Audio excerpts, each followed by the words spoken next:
हम लोग पिछली कक्षा में औद्योगिक नीति के बारे में पढ़ रहे थे। हम लोग भारत में औद्योगिक नीति का विकास कैसे हुआ, तो आप देखें कि स्वतंत्रता प्राप्ति के पहले भारत में किसी औद्योगिक नीति की घोषणा कभी नहीं की गई, क्योंकि भारत में ब्रिटिश सरकार का शासन था तथा उनकी नीति ब्रिटेन के हितों से प्रेरित थी और वह भारत में औद्योगिक विकास को प्रोत्साहन नहीं देना चाहती थी।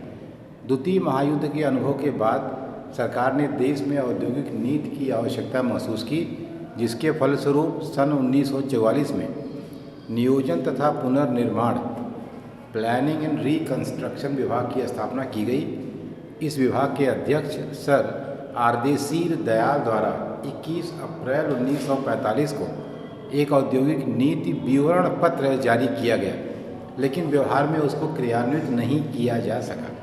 ये सब एक एक लाइन के सेंटेंस आपके टिक मार्क वाले क्वेश्चन के लिए ज़रूरी हैं कि अगर आपसे पूछा जाए कि पहला जो सिस्टमेटिक प्रयास हुआ इंडस्ट्रियल पॉलिसी को लेकर के, यदि कोई पॉलिसी डिक्लेयर नहीं हुई वो अलग बात है, लेकिन जो फॉर्मेट बना वो 44 में बना। इसका मतलब आज़ादी से पहले बना, ठीक है। और ब्रिटिश सरकार ने भारत के औद्योगिक विकास के प्रति उदासीनता की नीति अपनाई और उनका सदैव यह प्रयास रहा कि भारत, यह लाइन इम्पॉर्टेंट है, कि भारत कच्चे माल का निर्यातक और निर्मित माल का आयातक बना रहे। ये बहुत बड़ा बिजनेस फार्मूला है। देखिए, वो यहाँ थे तो यहाँ पर भी उनका एक तरह से कंट्रोल था हर संसाधनों पर, और ब्रिटेन में वो थे ही जहाँ उनका सब कुछ था। तो यहाँ वो ये चाहते थे कि यहाँ से कच्चा माल वहाँ जाए और वहाँ से निर्मित माल आए। आप अच्छे से जानते हैं कि कच्चे माल के साथ बहुत सारी प्रॉब्लम होती है।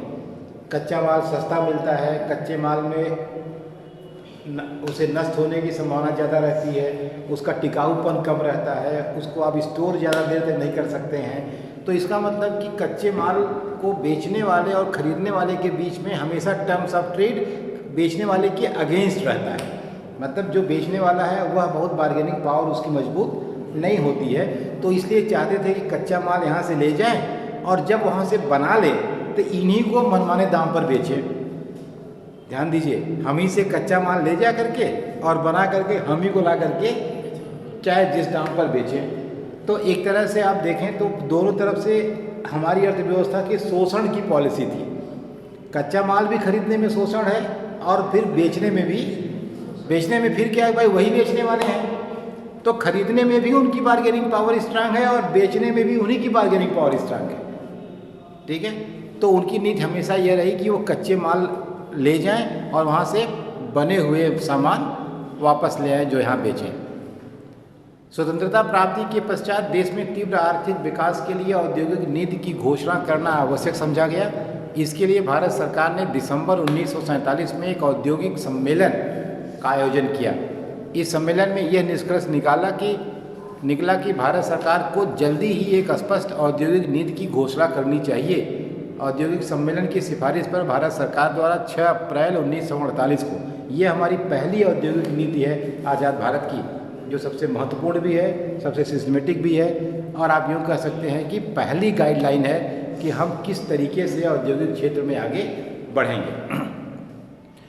48 को तत्कालीन उद्योग एवं पूर्ति मंत्री डॉक्टर श्यामा प्रसाद मुखर्जी द्वारा मिश्रित अर्थव्यवस्था के आधार पर तैयार की गई प्रथम औद्योगिक नीति की घोषणा की गई।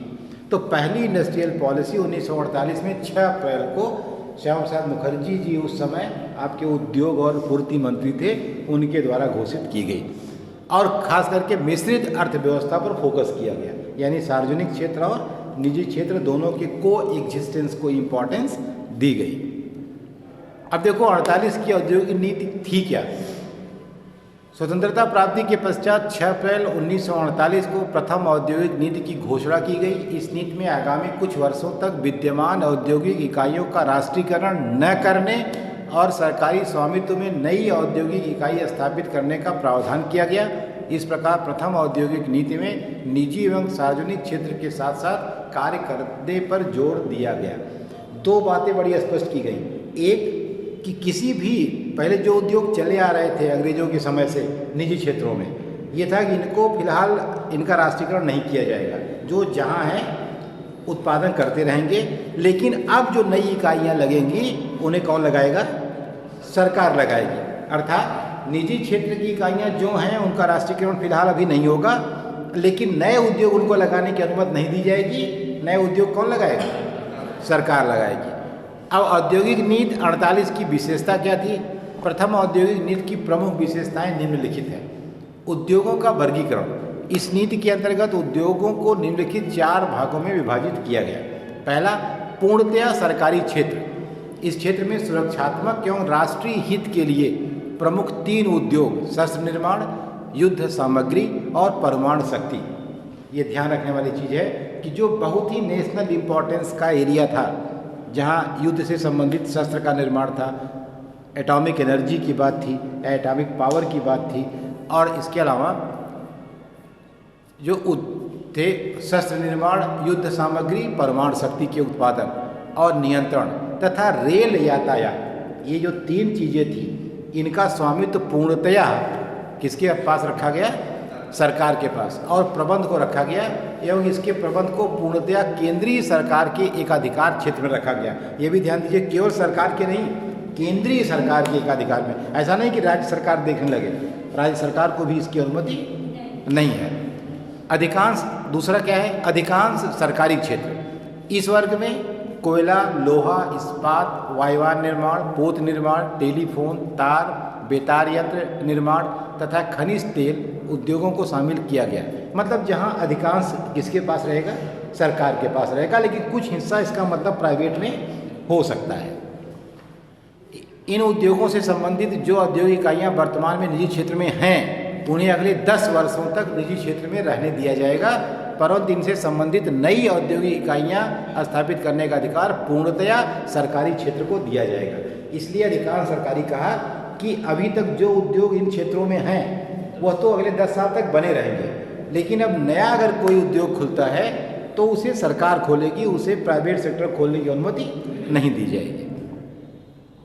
तीसरा था सरकार द्वारा नियमित क्षेत्र।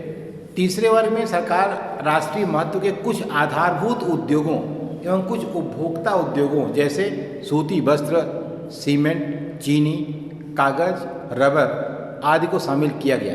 इन उद्योगों की संख्या 18 थी, जिनके बारे में नियमन एवं नियंत्रण को केंद्रीय सरकार आवश्यक समझती थी।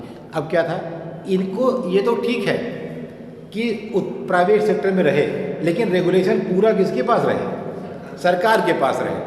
मैंने आपको सुबह बताया था कि रेगुलेशन छोड़ देने पर दुरुपयोग हो सकता है, इसलिए प्रेशर और डर बना रहना जरूरी है।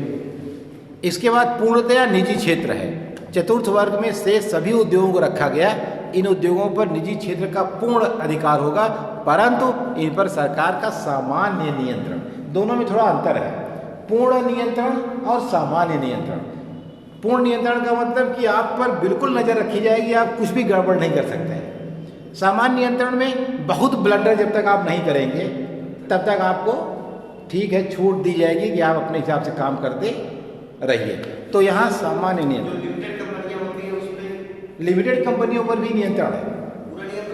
पूरा नहीं होता क्या है, जो प्राइवेट लिमिटेड और अनलिमिटेड का संबंध वास्तव में शेयर से संबंध है, उसका संबंध रेगुलेशन से नहीं है। नहीं, लिमिटेड अनलिमिटेड का मतलब होता है, लिमिटेड कंपनी का मतलब ये होता है कि उसके दायित्व तो लिमिटेड है। जैसे जो लोग उसमें पैसा लगाएंगे वो सारे पैसा उनका जो शेयर में लगा हुआ है उस पैसे में वो लाभ के भागी होंगे, हानि में भागी नहीं होंगे। अनलिमिटेड में जब होता है तो आप लाभ में भागी होते हैं और हानि में भागी होते हैं। इसका मतलब अगर लाभ हुआ तो आपको लाभ का परसेंटेज मिलेगा, अगर कंपनी को नुकसान हुआ तो आपको नुकसान भी बियर करना पड़ेगा। और लिमिटेड में तो फिर यह है कि हमारा जितना हिस्सा है हमको लाभ मिलेगा तो होगा, हानि होगा तो जो उसका इनिशिएटर है वो जाने।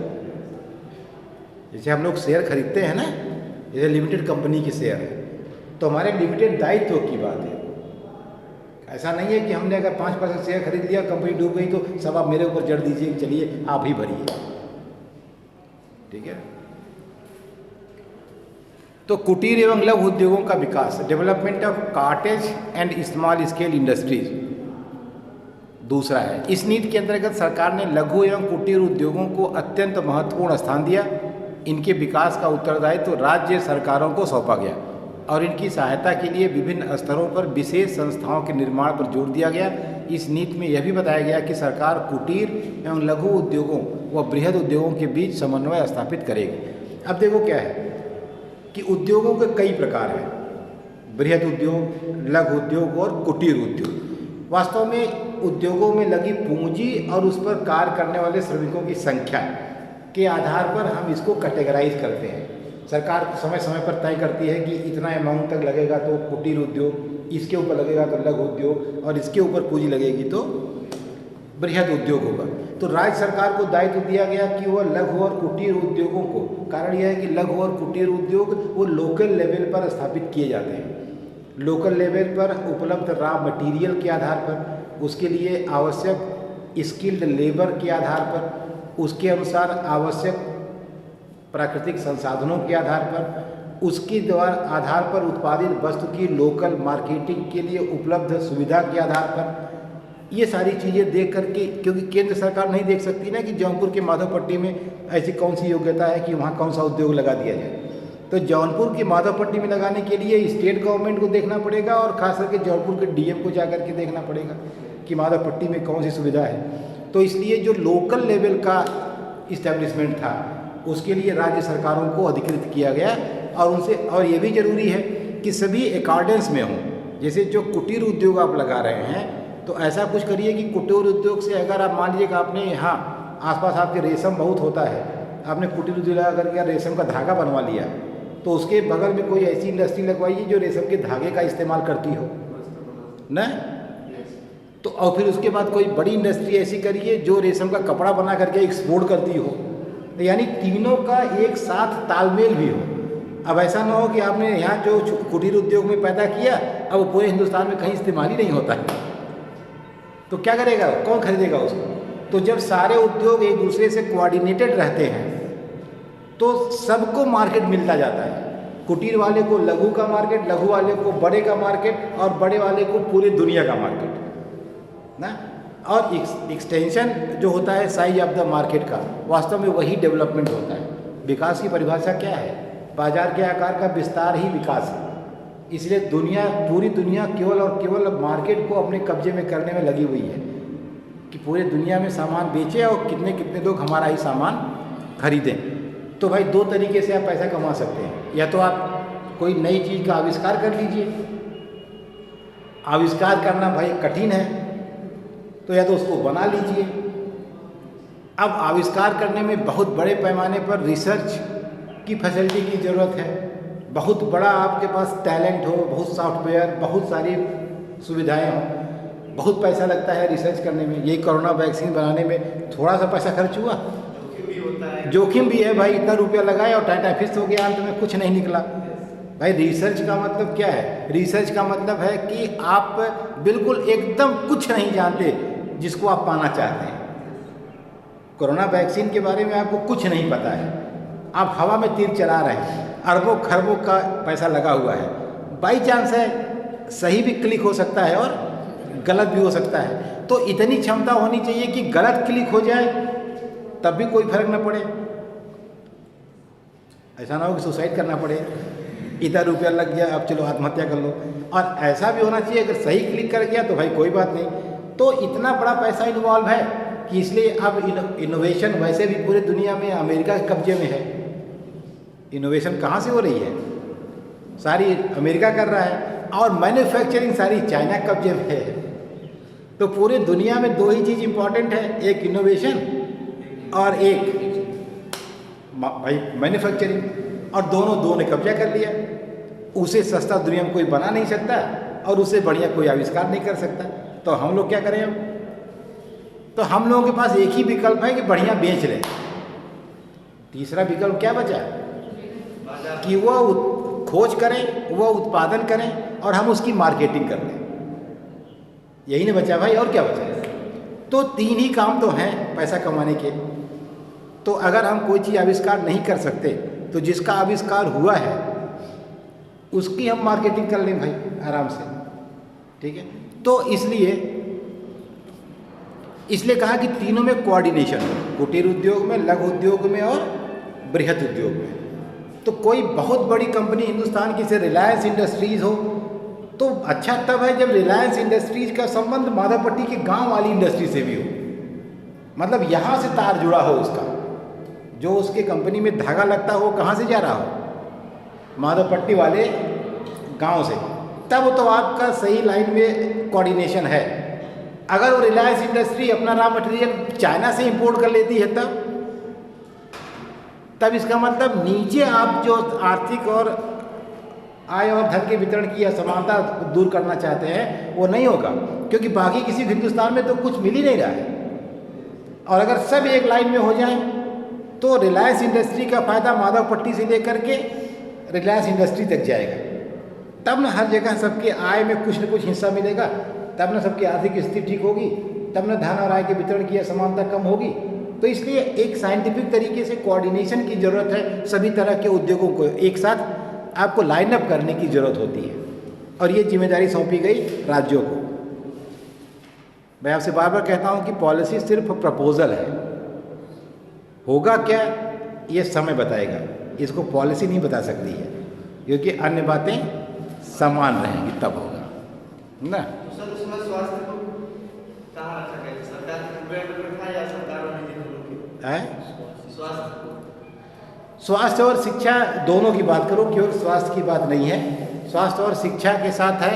वास्तव में है क्या कि स्वास्थ्य और शिक्षा 76-77 तक जो था वो काफ़ी हद तक, अभी आगे हम लोग डिस्कस करेंगे, ये शिक्षा तो 76-77 तक पूरा केंद्र के भरोसे थी, लेकिन बाद में उसको समवर्ती सूची में डाल दिया तो केंद्र और राज्य दोनों का हिस्सा हो गया वो।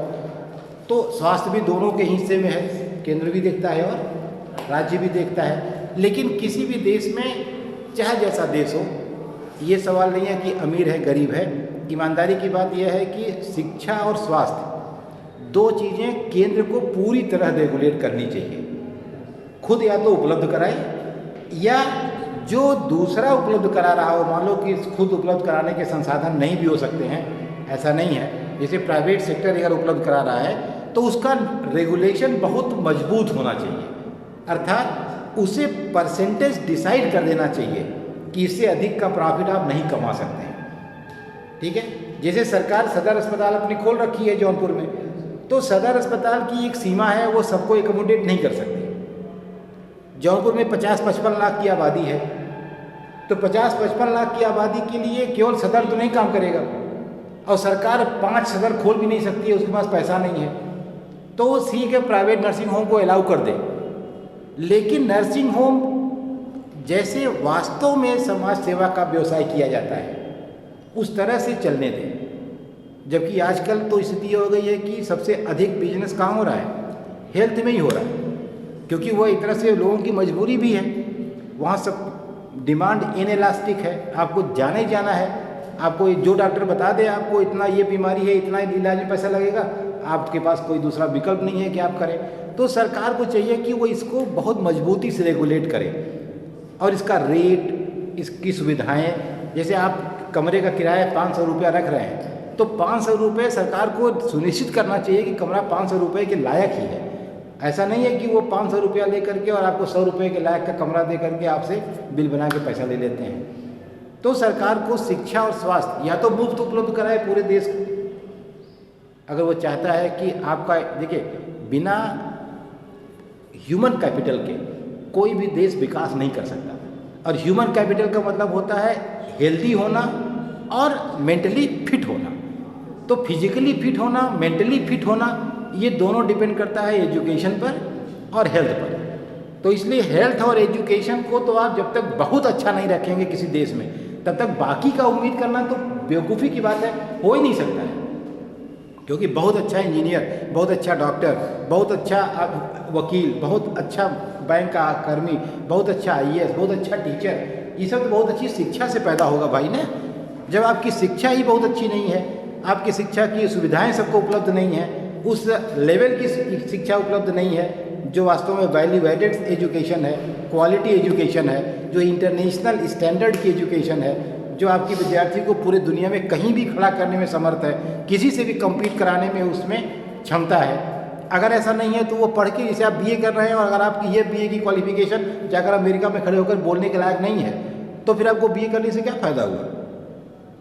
तो इस लेवल की एजुकेशन, स्वास्थ्य भी आपका इसी लेवल का बढ़िया, आप कोई दिक्कत हो, बीमारी ना हो, आप स्वस्थ हों, तो ह्यूमन कैपिटल मेंटल और फिजिकल फिटनेस को डिफाइन करता है। और ये दोनों निश्चित रूप से तभी संभव है जब सरकार ही इसका ठेका ले, क्योंकि कोई प्राइवेट सेक्टर आपको बेहतर एजुकेशन वो खोलेगा तो उसका उद्देश्य अधिकतम लाभ कमाना है। तो वो पता चला कि LKG में ही 5 लाख रुपये एडमिशन की फीस मांगता है, कैसे कोई पढ़ लेगा भाई जा करके। तो वो वही शिक्षा सरकार अच्छी से अच्छी दे और पैसा न ले भाई, तो बाकी काम सरकार भले कम कर दे, बाकी सुविधाएं भले कम कर दे, लेकिन हेल्थ और एजुकेशन उसको टॉप क्लास की मुफ्त में उपलब्ध कराना चाहिए। ये किसी भी देश को करना चाहिए, इसमें कोई राजनीति की बात नहीं है, क्योंकि बिना इसके फिर आपकी बाकी सारी जितनी भी आप योजनाएं बनाते हैं वो सब बेमानी है, उनका कोई मतलब नहीं है। यहीं अपने ही देश में देखिए, जिन राज्यों में इन 2 पर फोकस है, जैसे केरल ओरल है, आप देखिए कायदे से, जहाँ आपका साक्षरता का प्रतिशत बहुत बढ़िया है, जहाँ सब कुछ ठीक ठाक है, वहाँ का पूरा सेटअप देखिए, और जहाँ नहीं है वहाँ का देखिए, जमीन आसमान का आपको अंतर समझ में आ जाएगा। इसके अलावा विदेशी पूंजी को इस नीति में तीव्र औद्योगिकरण के लिए तथा उच्च तकनीकी ज्ञान वर्धन की दृष्टि से विदेशी पूंजी को आवश्यक समझा गया। इसलिए सरकार ने इस नीति के अंतर्गत विदेशी पूंजी के प्रति उदारतापूर्वक रुख अपनाया, परंतु सरकार ने यह भी स्पष्ट कर दिया कि विदेशी उपक्रम में पदों का शीघ्रता से भारतीयकरण कर दिया जाएगा। जैसे भाई हमारे पास टेक्नोलॉजी भी नहीं थी, पूंजी भी नहीं थी, और हमको तेज़ी से विकास भी करना है, तो उसका एक तरीका यह था कि विदेशी पूंजी को आमंत्रित कर लिया जाए।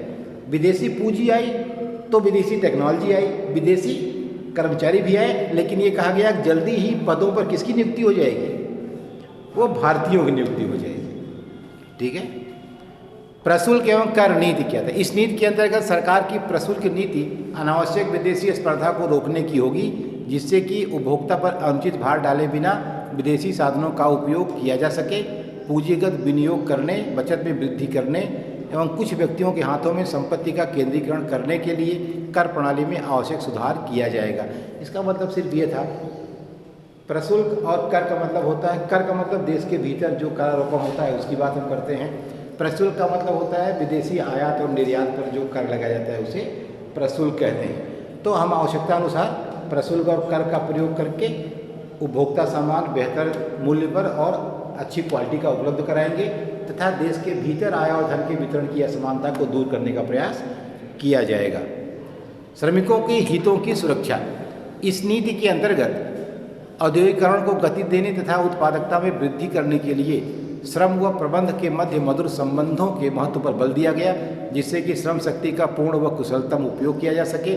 इसके लिए इस नीति के अंतर्गत श्रमिकों के लिए अभिप्रेरणा एवं कल्याणात्मक कार्यक्रम को चलाने तथा प्रबंध में श्रमिकों को भाग बातों पर भी जोर दिया गया। प्रबंध में श्रमिकों का भाग यानी उनका भी शेयर। अब क्या है, देखो सबसे बड़ी समस्या थी शुरू में, अब थोड़ा कम भी सुनने में आती है, मालिक और मजदूर का झगड़ा। बहुत बड़े सारे श्रमिक आंदोलन हुआ करते थे बड़े बड़े पैमाने पर, बम्बई में खासकर मिले उन्हें सब बंद हो जाती थी, जिसको आप पता लगा कि ताला बंद हो गया, हड़ताल हो गया ना, स्ट्राइक हो गई। तो इन सब के पीछे ये था कि जो मालिक थे, या सोच कह सकते हो कि कम पढ़ा लिखा होने के नाते, सोच का विकास कम होने के नाते, मालिक हमेशा मजदूरों के एक तरह से शोषण से लाभ कमाने की बात सोचता था। उनको मजदूरी कम दो तो मेरा लाभ हो जाएगा, उनको काम करने के लिए पंखा मत चलाओ तो बिजली बच जाएगी, मेरा फ़ायदा हो जाएगा, उनको अगर बहुत बढ़िया काम करने की दशाएं मत दो तो उससे मेरा फ़ायदा हो जाएगा।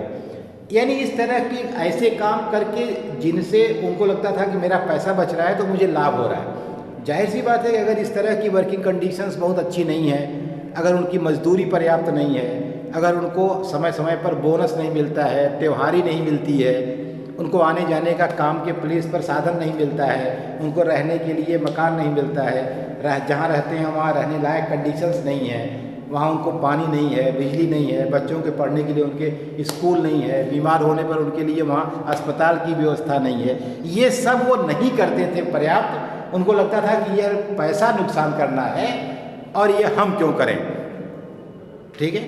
तो इसके बारे में एक तरह से यह प्रयास किया गया कि यह सब मजदूरों के हित में सुनिश्चित किया जाए। और धीरे धीरे मालिक भी ये समझने लगा आज की डेट में कि मजदूर जितना खुश रह करके काम करेगा उतना दुखी रह करके काम नहीं कर सकता है। तो अगर बजाय मजदूर को कुछ न दे करके लाभ कमाने से अच्छा है कि उसे सब कुछ दे करके उससे दुगना काम करा करके लाभ लिया जाए। यह आते आते काफ़ी टाइम लग गया। जैसे यह माइंडसेट आते आते कि हम तुमको 5 रुपया न दे करके 5 रुपया बचाने के बजाय तुमको 5 दे दें और तुमसे 10 रुपये का काम करा ले तो वो ज़्यादा अच्छा है, बजाय इससे कि 5 रुपया बचाने के चक्कर में रोज़ युद्ध करते रहे तुमसे। तो जो मालिक मजदूर का संबंध था, जिसको इंडस्ट्रियल रिलेशन हम कहते हैं, औद्योगिक संबंध, इसमें बीच में एक चैप्टर आपका है कहीं, तो औद्योगिक संबंध यही है कि मालिक मजदूर के बीच का संबंध, मालिक से मजदूर का ही नहीं बल्कि मजदूर से मजदूर का संबंध, ये आपस में ये बड़ा ही मधुर और बड़ा उत्पादक होना चाहिए। ये वास्तव में प्रतिस्पर्धा का नहीं, सहयोग का होना चाहिए। ऐसा माहौल बनाइए कि हर मजदूर को लगे कि उसकी ही इंडस्ट्री है। जैसे बहुत सारी बिरला उल्ला के बारे में कहा जाता है कि अपने सारे मजदूरों को अपनी कंपनी का शेयर दे देते हैं। जितने उनके यहाँ मजदूर काम करते हैं वो सब उनकी कंपनी के शेयर होल्डर भी हैं, तो उनको शेयर का लाभ भी मिलता है।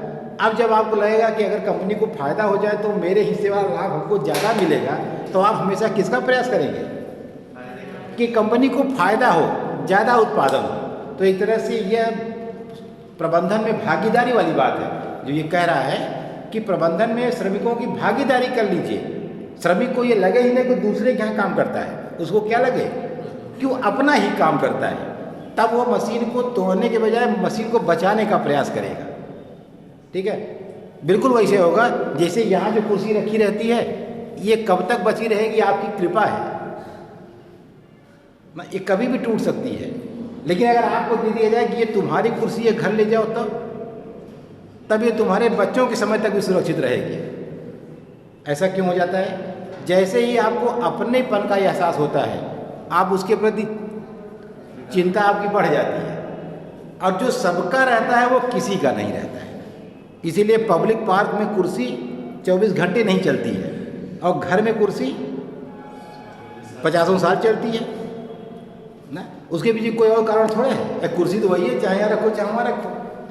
तो इसलिए ज़रूरी है कि आप, तो ये इस तरह का औद्योगिक नीति में बहुत सारे एक तरह से सकारात्मक परिवर्तन बहुत बड़े पैमाने पर किए गए। सोच ही एक तरह से बदलने का प्रयास किया गया। इसके बाद 1956 की औद्योगिक नीति, भारत की प्रथम औद्योगिक नीति 1948 के पश्चात देश में अनेक महत्वपूर्ण परिवर्तन हुए, जिनके कारण एक नई औद्योगिक नीति की आवश्यकता महसूस होने लगी। नवीन औद्योगिक नीति की आवश्यकता के संबंध में तत्कालीन प्रधानमंत्री पंडित जवाहरलाल नेहरू ने संसद में कहा था कि प्रथम औद्योगिक नीति की घोषणा के बाद इन 8 वर्षों में भारत में काफ़ी औद्योगिक विकास तथा परिवर्तन हुए हैं। भारत का नया संविधान बना, जिसके अंतर्गत मौलिक अधिकार और राज्य के प्रति नीति निर्देशक सिद्धांत घोषित किए गए। प्रथम योजना पूर्ण हो चुकी है और सामाजिक तथा आर्थिक नीति का प्रमुख उद्देश्य समाजवादी समाज की स्थापना करना मान लिया गया है। अतः आवश्यकता इस बात की है कि इन सभी बातों तथा आदर्शों के प्रति बिंबित करते हुए एक नई औद्योगिक नीति की घोषणा की जाए। अतः भारत की नवीन औद्योगिक नीति की घोषणा 30 अप्रैल 1956 को की गई।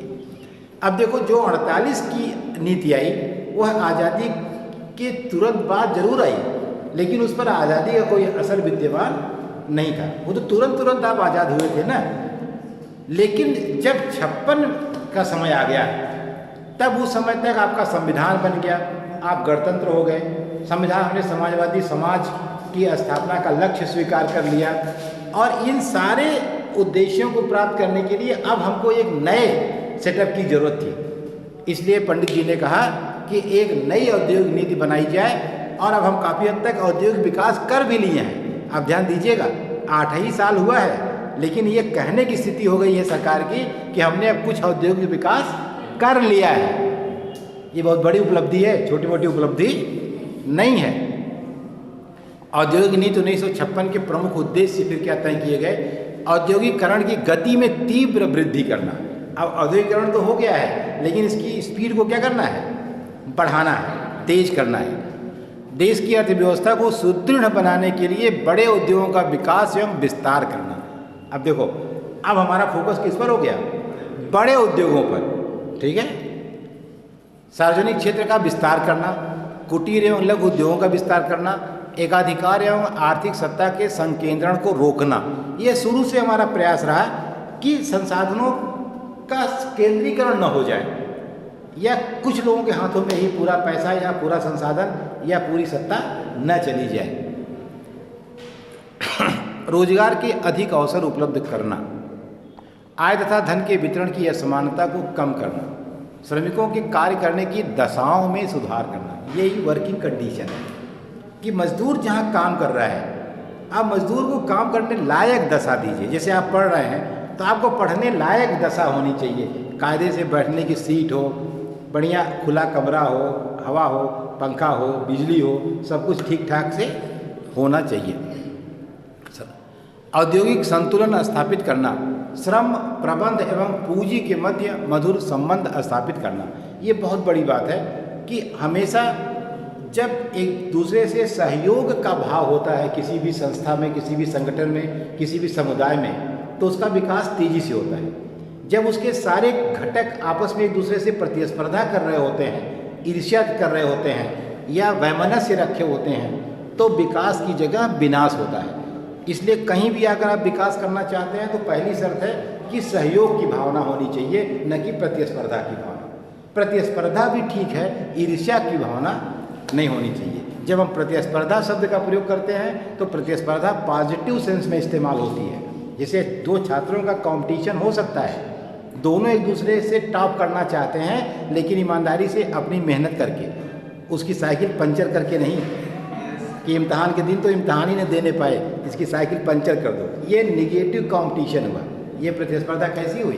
कट थ्रोट कंपटीशन, गला घोंट प्रतियोगिता हुई। इसकी बात नहीं हो रही है। प्रतिस्पर्धा का मतलब पॉजिटिव कंपटीशन। हमारा इस लड़की से कंपटीशन है, लेकिन हम अपना नोट्स भी इसको दे देते हैं कि लो तुम तैयार कर लो, कोई बात नहीं, ये तो देखेगा, परीक्षा बताएगी दिमाग किसका तेज है और किसका कमज़ोर है। हमें तो कुछ छुपाने की ज़रूरत नहीं है। जैसे मैंने प्रिंसिपल का जब एग्ज़ाम दिया अभी लास्ट ईयर, तो मैंने पूरे प्रिंसिपल का जितना भी कंटेंट था वो मैंने 6-7 महीने में दिन रात 24 घंटे मेहनत करके मैंने तैयार किया। मैंने पढ़ने के बाद फिर वो सारा कंटेंट मैंने अपने यूट्यूब चैनल पर डाल दिया। 300 लोगों ने उसको पढ़ा जिन्होंने इम्तहान दिया मेरे साथ। यानी मैंने 300 प्रतियोगी अपने खिलाफ खड़ा किए उसे पढ़ा करके। हमसे लोगों ने कहा कि आपने क्यों डाल दिया इसको, आप भी तो प्रतिस्पर्धी थे। मैंने कहा मैं यही तो देखना चाहता हूँ कि सब लोग एक ही पढ़ेंगे, इसके बाद किसका दिमाग काम करता है, कौन कितना अच्छा कर पाता है। सवाल ये नहीं कि मेरा हो ना हो, ये अलग मुद्दा है, लेकिन एक ही 300 लोग पढ़े तो कौन कितना पाता है ये तो पता चले। ठीक है, तो ये है फेयर कंपटीशन है। मुझसे भी लोग फ़ोन करते हैं, सर हमको कुछ भेज देते, तो मैं उनको मैटर व्हाट्सएप कर देता हूँ। मैं जानता हूँ मुझसे ही लड़ रहे हैं। किससे लड़ रहे हैं? अंत में वो मुझसे ही फाइट कर रहे हैं।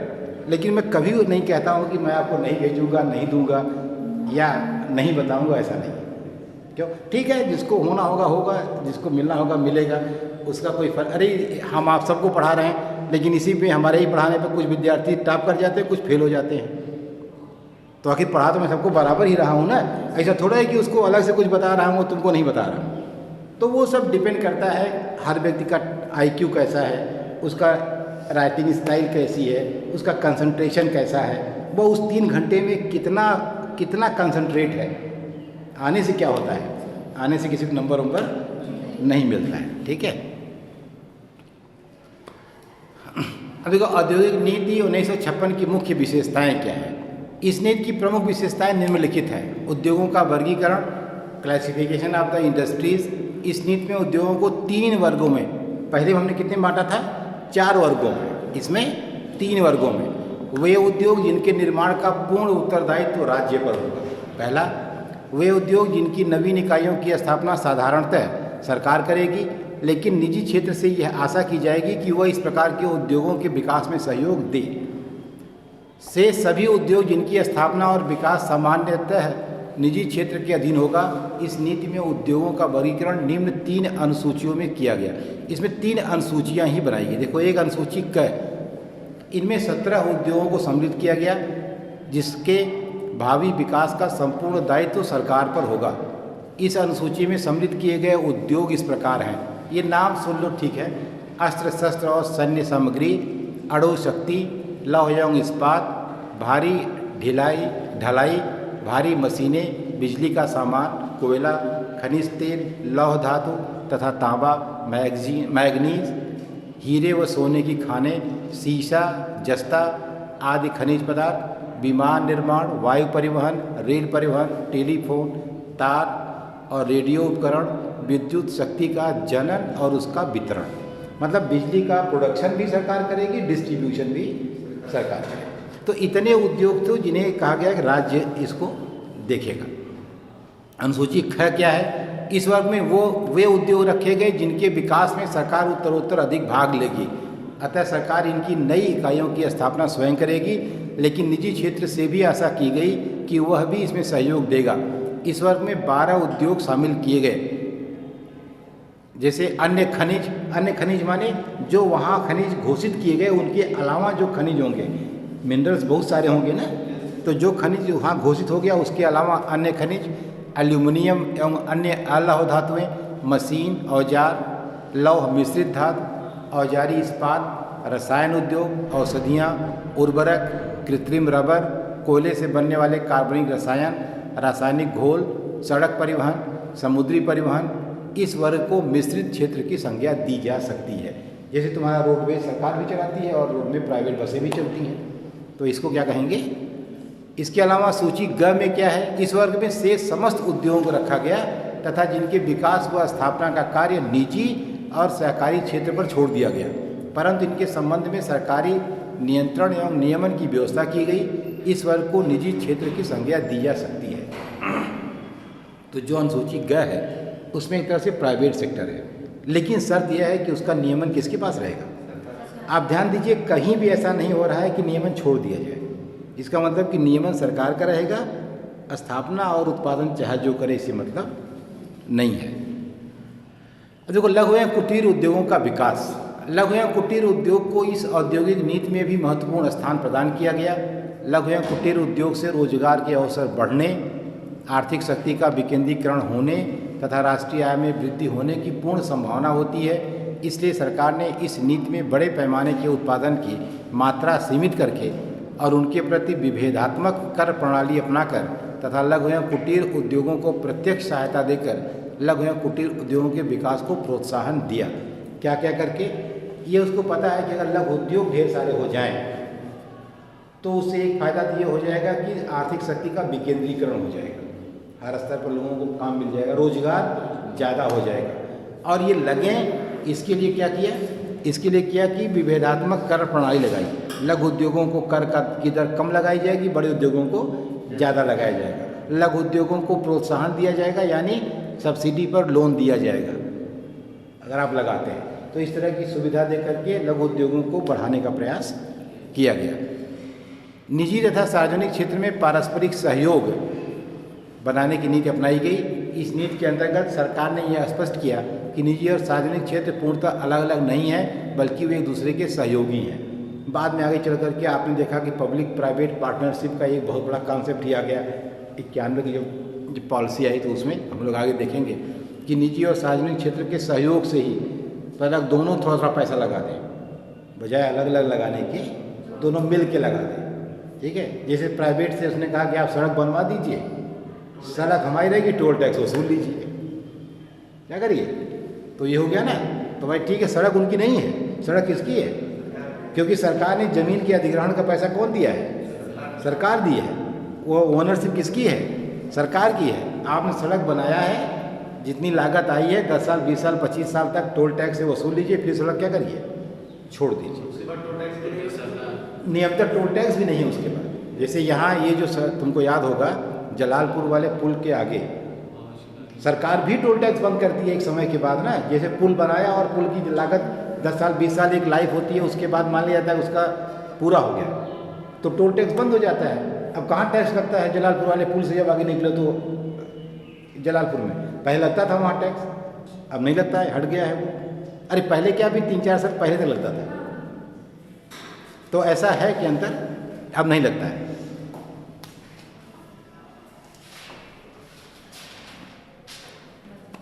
ठीक है, एक दूसरे के सहयोगी हैं।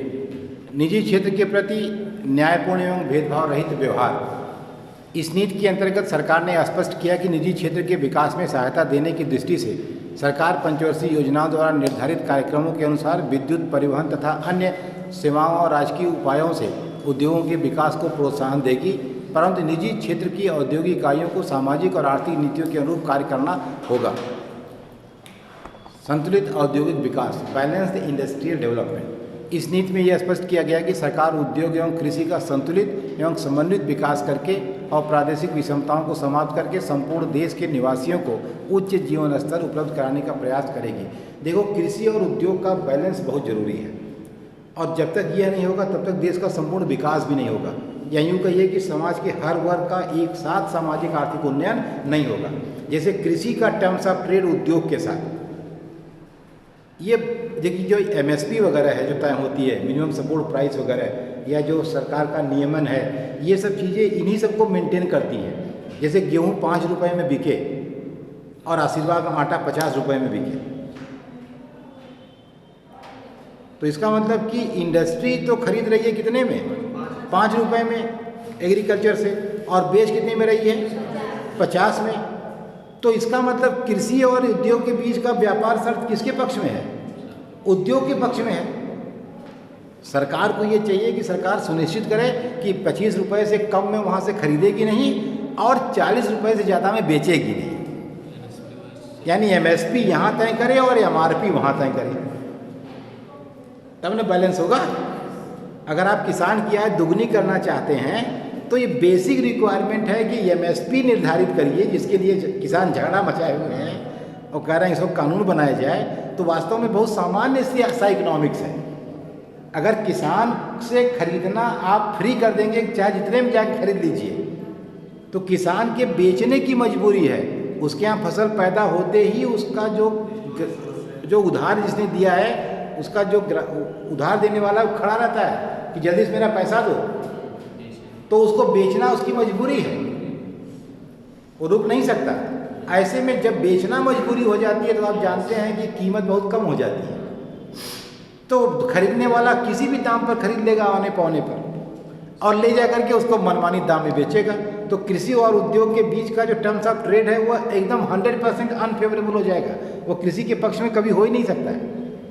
तो ये सरकार बीच में आए और वो 20 रुपये गेहूँ का दाम तय करे और 40 से अधिक आटा नहीं हो सकता, इसको तय करे, तभी कृषि, उद्योग और उपभोक्ता तीनों के बीच में तालमेल बैठ पाएगा। अरे उपभोक्ता भी तो बिना मतलब ठगा जा रहा है भाई, 5 रुपये खरीद के 50 बेच रहे हो, देना किसको पड़ रहा है?